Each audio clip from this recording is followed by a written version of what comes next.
তুমি সামনে দাও। আসসালামু আলাইকুম ওয়া রাহমাতুল্লাহি ওয়া বারাকাতুহু। আলহামদুলিল্লাহ, আমরা ময়মনসিংহ শহরে আসছি গাজীপুর থেকে। তো সকলের কাছে আন্তরিক শুভেচ্ছা ও ভালোবাসা রইল। সকলে আমাদেরকে ভালোবাসা দিবেন। তো এই কোরআনের পাখিদেরকে নিয়ে একটি কোরআন তেলাওয়াত হবে। তো সকলেই মনোযোগ সহকারে শ্রবণ করবেন এবং কি তাদের জন্য দোয়া করবেন। বাবু, তুমি কোরআন তেলাওয়াত গাও ইনশাআল্লাহ। আসসালামু আলাইকুম ওয়া রাহমাতুল্লাহি ওয়া বারাকাতুহু।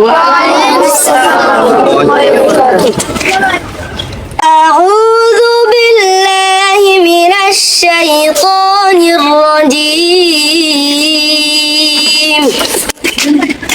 বিসমিল্লাহির রাহমানির রাহিম।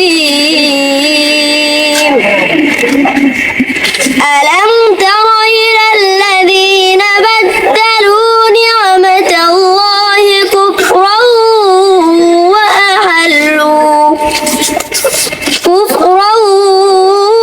وأحلوا قومهم دار البوار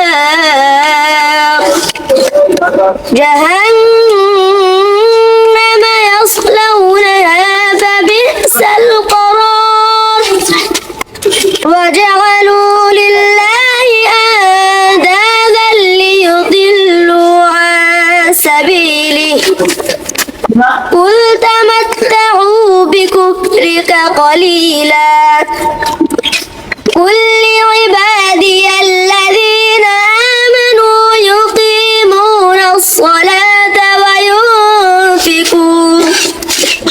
وينفقوا مما رزقناهم سرا وعلانية